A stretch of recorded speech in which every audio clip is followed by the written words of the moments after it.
오늘은 시편 50편 14절부터 15절 말씀인데요. 감사에 대한 내용이에요. 감사 또한 의무가 아닙니다. 감사는 뭘까요? 감사는 믿음입니다. 기독교의 감사는 그래요. 적어도 성경이 말하는 감사는 의무가 아닙니다. 예수님께서 우리의 죄를 위하여 십자가에서 죽으시고 우리를 죄에서 자유케 하셨기 때문에 감사해 라고 이야기한다면 굉장히 신앙이 좋은 것처럼 보일지 모르겠지만 그 감사는 그 예수님의 은혜가 내게 느껴지지 않는 순간 불평과 불만으로 바뀌게 되는 것입니다. 감사는요, 의무가 아니에요. 즉 어떤 결과물에 대한 우리의 반응이 감사가 아니라는 것입니다. 감사는 뭘까? 감사는 믿음의 영역입니다. 우리가 종종 하나님의 은혜를 생각할 때 우리가 하나님의 은혜에 대해서 어떻게 반응하지? 난 어떻게 하나님의 은혜에 대해서 반응하고 있을까? 여러분 이런 질문을 좀 해보신 적이 있는지 모르겠습니다.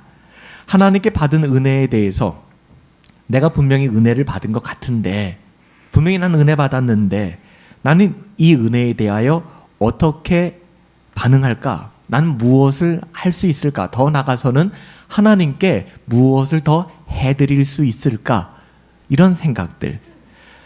우리가 무언가 값 있는 것을 받았을 때, 가치 있는 것을 받았을 때, 인생을 살면서 그렇지 않습니까? 누군가에게 마음이 담긴 귀한 선물을 받는다거나 아니면은 어떤 마음에 어떤 그런 배려를 받는다거나 우리가 무엇인가 값 있는 것을 받게 되었을 때, 큰 호의를 받게 되었을 때 우리는 자연스럽게 감사합니다, 고맙습니다 라는 이야기를 하게 되어 있습니다. 이건 너무나 자연스러운 인간의 감정이죠. 근데 오늘 성경은 뭐라고 얘기하냐면 이런 감사라고 하는 것이 그냥 감사가 아니라 감사가 하나님께 영광이 되어진다. 즉 감사로 제사를 드리는 자가 나를 영화롭게 한다. 그러니까 성경은 감사가 하나님께 영광을 돌려드리는 수단이 된다라고 얘기하는 거예요. 그러니까 감사라고 하는 것은 그냥 자연스럽게 어떤 호의나 결과물에 대해서 고맙습니다라고 이야기하는 것 이상의 가치가 이 안에 녹아져 있다는 것을 이야기하는 것입니다. 그런데 문제가 있어요. 이 감사라고 하는 것이 잘못된 방식으로 변질될 수 있다는 것입니다.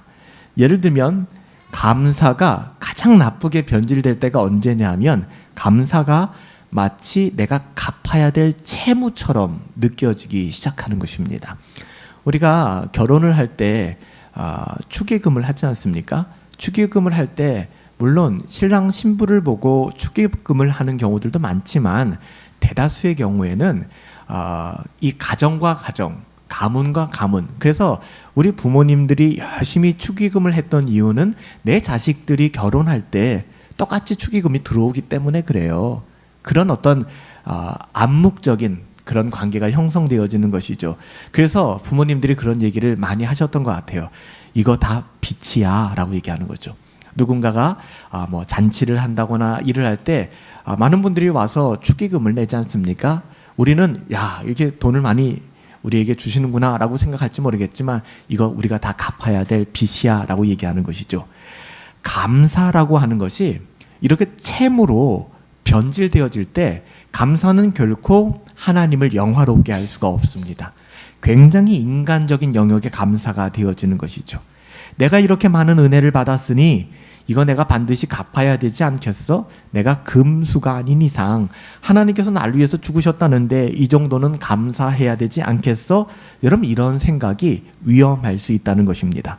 여러분 만약에 이런 감사를 하게 되면 채무와 연결된 감사를 하게 되면 어떤 일이 벌어지게 될까요? 하나님이 선물로 우리에게 주어진 은혜라고 하는 것은요 받을 자격이 아예 없는 걸 전제 조건으로 합니다. 받을 만한 사람에게 주는 것이 아니라 받을 가치가 전혀 없는 사람에게 그냥 값없이 주셨다라고 하는 것은 이 사람에게서 뭔가를 하나도 기대하지 않아요. 아무것도 안 해도 상관없습니다. 우리가 하나님의 은혜를 오해하는 가장 중요한 지점이 바로 이거예요. 우리가 은혜 받았으니 이렇게 해야 되지 않겠어? 은혜 갚아야 되지 않겠어? 하나님께서 우리에게 은혜를 주실 때는요, 조건이 여기 1도 없습니다. 받을 자격도 없는 사람에게 뭔가 원함이 없이, 원하는 것이 없이 그냥 부어주신 거예요. 근데 가짜않게 받은 자가 뭔가를 자꾸 하려고 하는 거예요. 우리에게 그거 할 능력 있어요? 없어요? 없어요. 우리는 은혜를 갚을 능력도 없고요. 아무것도 아닌 존재입니다. 그런데 우리는 가짜않게 하나님 앞에 내가 이렇게 많은 은혜를 받았으니 내가 뭔가 하나님께 갚아야 하지 않을까. 하나님은요, 우리에게 그런 걸 원하셔서 은혜를 주신 게 아니라고요. 근데 우리는 아무것도 할 수 없는, 정작 우리는 아무것도 할 수 없는 사람들인데 뭔가를 갚겠다고. 더 나쁜 건 뭔지 아세요? 자기 나름대로 그것을 갚아놓고 나서는 율법주의에 빠져서 나 이만하면 됐지, 나 이만하면 은혜 갚았어, 나는 괜찮은 사람이야 라고 착각하기 시작하는 것입니다. 선물을 갖다가 하나의 조건적인 것으로 우리는 폄하해버리는 거예요. 우리는 선물로 주어진 은혜를 때로는 거래처럼, 그래서 이만큼의 축의금을 받았으니 나도 이만큼 내야 되는 거 아니야? 내 결혼 때 저 사람이 10만 원 했으니 나도 10만 원 해야지 하는 정도로 생각한다 그러면 그건 기독교 신앙이 아닙니다. 이건 오히려 하나님을 모욕하는 것이죠. 제가 사랑하는 마음으로 제 아이에게 만약에 생일 선물을 주고, 아니면 특별한 날이 아니어도 상관없어요. 우리 부모님들이 자식에게 베풀어주는 많은 은혜가 꼭 날과 때를 따집니까? 상관없잖아요. 그렇게 선물을 주고 챙겨줬는데 만약에 저에게 제 아이가 아빠 이거 얼마예요? 내가 갚을게요 하고 용돈 기입장 같은 데 그걸 써놓는다 그러면 기분이 좋겠습니까? 어떤 부모가 야, 이 철 들었구나, 너 꼭 갚어? 오늘 몇 월 며칠이야 라고 얘기하겠습니까? 아니에요. 사랑하니까, 아깝지 않으니까 그냥 주는 것입니다. 여러분, 하나님의 사랑은 그런 거예요. 하나님이 우리에게 뭔가 보상받고자 하는 것은 아닙니다. 그것은 하나님의 선물에 대한, 사랑에 대한, 은혜에 대한 모욕일 수 있습니다. 하나님은 우리에게 은혜를 주실 때 은혜 받으셨죠? 그거 갚으라고 주신 거 아닙니다. 자원하여 갚겠다라는 마음을 갖는 것과 의무적으로 내가 그것을 갚아야지라고 생각하는 것은 결이 전혀 다른 것입니다. 전자는 믿음이 있어서 반응한 것이지만 후자는 의무적인 성격이 드는 것은, 이건 율법주의에 매몰되어 있는 확률이 굉장히 높은 것이죠. 그래서 내가 이만큼 당신과 딜했으니까, 이만큼 거래했으니까, 내가 이만큼 갚았으니까 나는 된 거야. 그러니까 우리가 구원받는 것조차도 내가 믿었으니까, 내가 교회 다녔으니까, 내가 물질과 시간으로 봉사했으니까 여러 가지 포트폴리오를 만들어서 짜서 제출하는 것이죠. 이만하면 저는 구원받을 만하지 않습니까? 그건 낙제입니다. 떨어집니다. 우리가 구원받는 유일한 근거는 하나님의 은혜입니다. 그 은혜로 우리는 구원, 곧 죄사함을 받게 된 것이죠. 우리는 종종 그렇게 은혜라고 하는 것을 착각합니다. 하나님께 받은 은혜를 갚기 위해 헌신하라고 도전받을 때 우리는 이렇게 생각할 수 있습니다. 하나님께 빚을 갚으려면, 하나님께 우리는 부채가 있으니까 그 빚을 갚으려면 더 많이 헌신해야 돼. 우리에게 하나님이 하신 것이 있는데 우리는 더 많이 노력해야 돼. 여러분, 이것은 성경적이지 않아요. 여러분, 채무자의 윤리, 마치 하나님께 우리가 빚을 진 것 같은 그 채무자의 윤리에는 큰 문제가 있습니다. 이것은 은혜를 값을 지불하고 값으로 환산하고 그 은혜로 거래하려고 하는 태도이기 때문에 그래요. 여러분, 큰 영광 중에 계신 주님을 우리가 찬양했잖아요. 그 하나님이 부어주시는 한량없는 은혜를 여러분, 보잘것없는 우리의 그 어떠함으로 계산기를 두드릴 수 있단 말입니까? 여러분, 그런 은혜라면 그건 기독교가 말하는 은혜가 아닙니다. 그리고 하나님께서는 정말 중요한 것, 그 주신 은혜를 도로 우리에게 갚아라, 너 갚아야 돼, 나 기억하고 있어 라고 요구하지 않는다는 것입니다. 은혜는 값없이 주어진 것이기 때문에 갚을 수가 없는 거예요. 값없이 주셨기 때문에 그건 값으로 매길 수가 없어요. 우리가 뭔가를 지불한다고 그 은혜가 쌤 될 수가 없는 겁니다. 시편 50편 12절부터 13절 우리가 읽은 이 말씀에서 하나님이 이렇게 말씀하시죠. 내가 세상의 모든 것이 내 것이다. 그러니까 세상의 모든 것이 내 것이다. 내 소와 염소를 내가 너에게 요구하지 않겠노라. 이게 무슨 말이에요? 좀 더 쉽게 오늘날 우리의 상황에 예를 든다면 너가 누리고 있는 시간, 너의 물질, 너의 건강, 이거 다 내 거야. 내가 소유하고 있고 모든 것의 소유가 나에게 있어. 그런데 우리가 하나님 앞에 시간을 드리고 물질을 드리고 우리의 달란트를 드릴 때 마치 내 것을 하나님께 드린다라고 생각하는 거예요. 그 누구 거예요? 하나님의 것입니다. 그렇기 때문에 우리가 감히 하나님께 받은 그 구원의 은혜를 우리의 어떠함으로 갚을 수 없다는 거예요. 시편 기자는 그 이야기를 하고 있는 거예요. 내 소와 염소를 내가 요구하지 아니하리라. 불신자들은 이 말을 오해할 겁니다. 아, 그렇구나. 내 소도 내 거고 내 염소도 내 거구나. 하나님이 전혀 요구하지 않는다는 거구나. 그런 마음으로 살면 되겠구나. 맞아요? 그건 불신자입니다.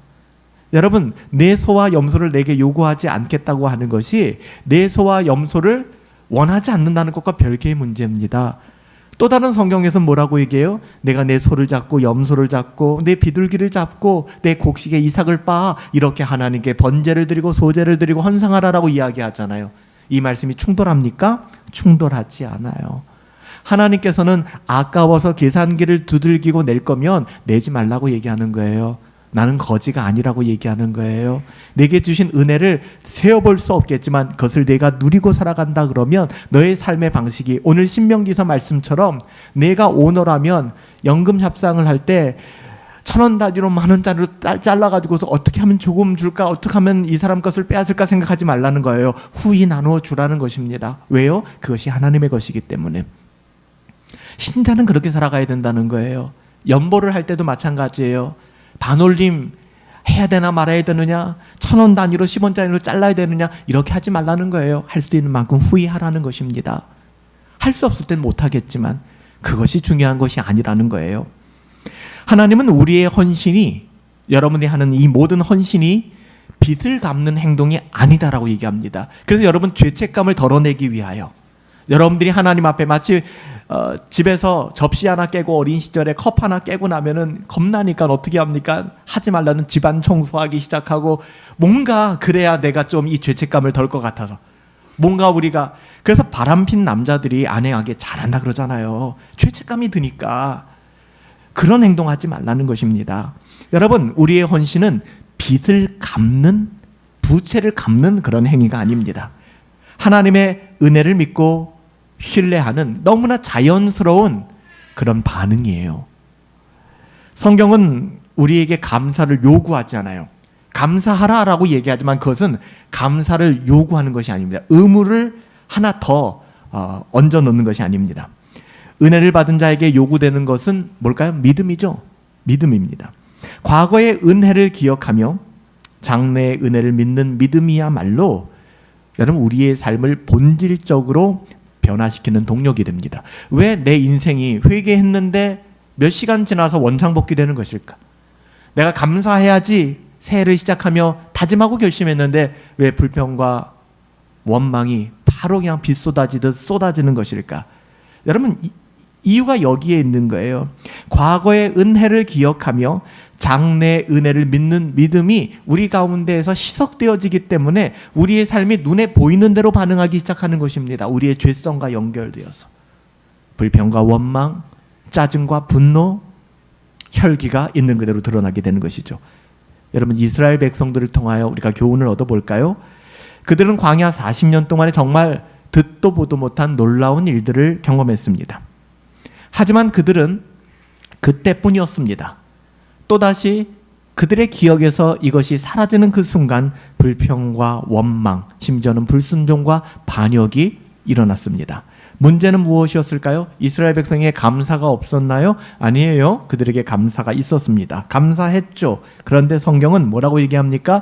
감사를 하고 있는데 그 감사가 믿음에 의한 감사가 아니라 그들의 눈에 보이는 그 어떠함 때문에, 그냥 빚진 자로서 채무감 때문에 일어나는 감사였다라고 얘기하는 거예요.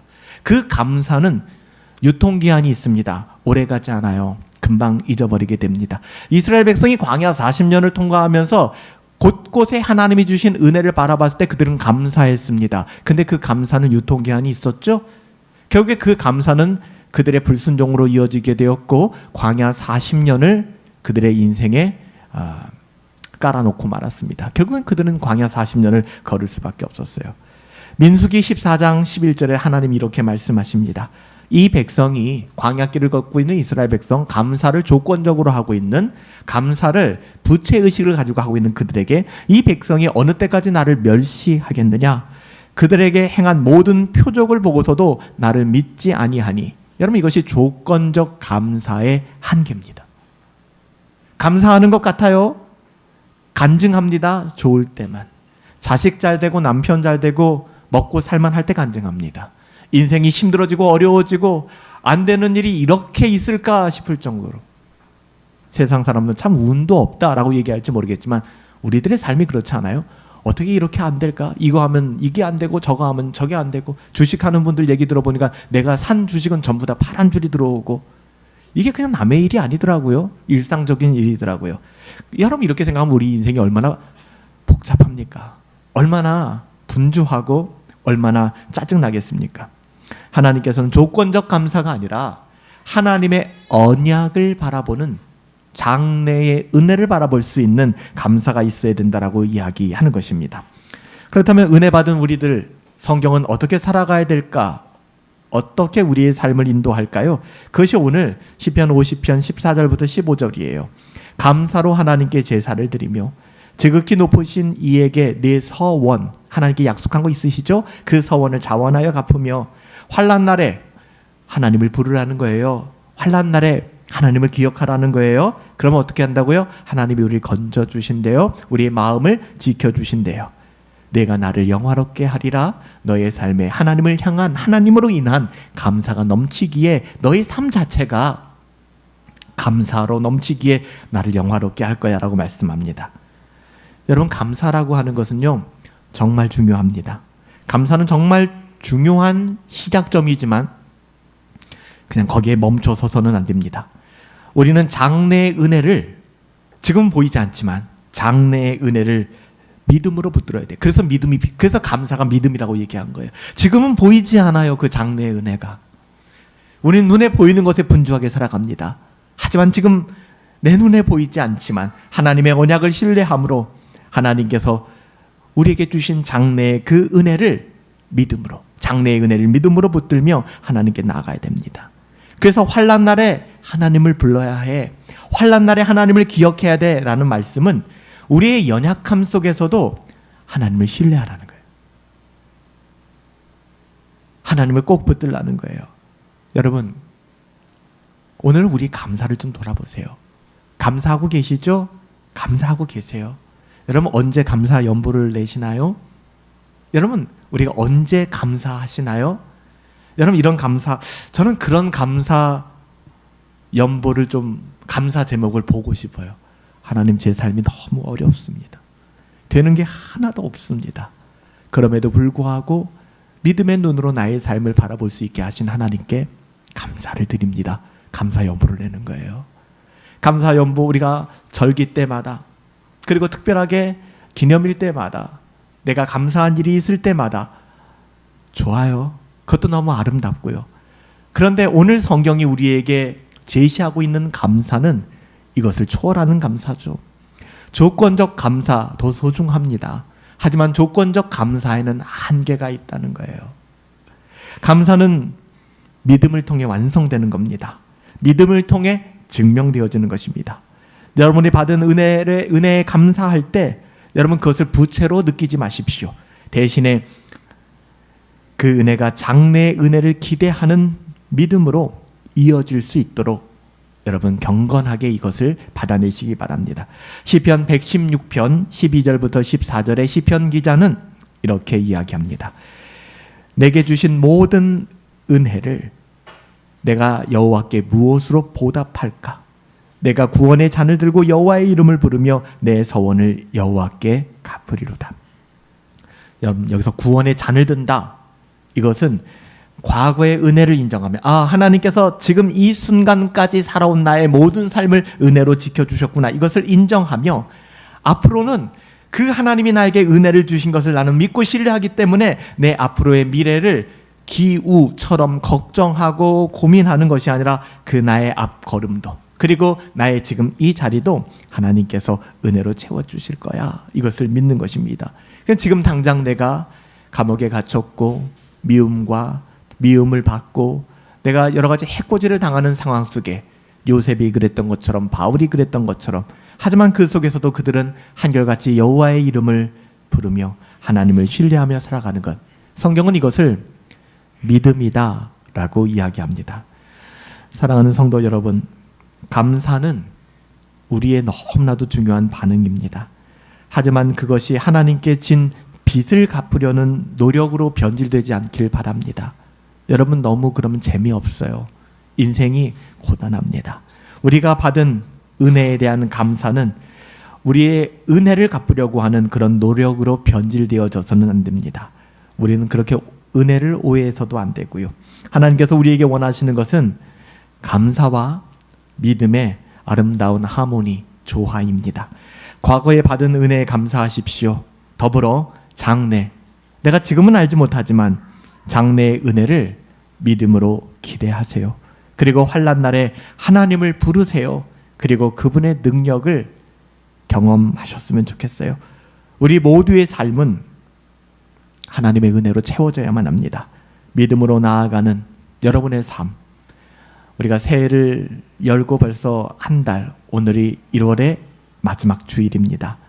여러분, 우리의 삶의 족족이 걸음걸음이 하나님을 영화롭게 할 수 있는 감사, 조건적인 감사가 아닌, 부채의식에 찌든 감사가 아닌 하나님을 영화롭게 할 수 있는 참된 감사, 하나님의 언약을 기억하는 감사로 채워질 수 있게 되기를 예수님의 이름으로 축복합니다. 살아계신 아버지 하나님, 감사하게 하여 주시옵소서. 환경과 상황이 아니라 하나님이 우리에게 베풀어 주신 은혜로 인하여 자연스럽게 배어져 묻어져 흘러나갈 수 있는 감사, 하나님, 그런 감사가 우리의 삶이 되게 하여 주옵소서. 하나님, 우리는 아무런 능력도 없고 자격도 없는 자들인데 무례하게 하나님 앞에 은혜를 갚겠노라고, 내가 뭔가 해보겠노라고 혈기 부리는 연약한 신앙 가운데 머물지 않게 하여 주시옵소서.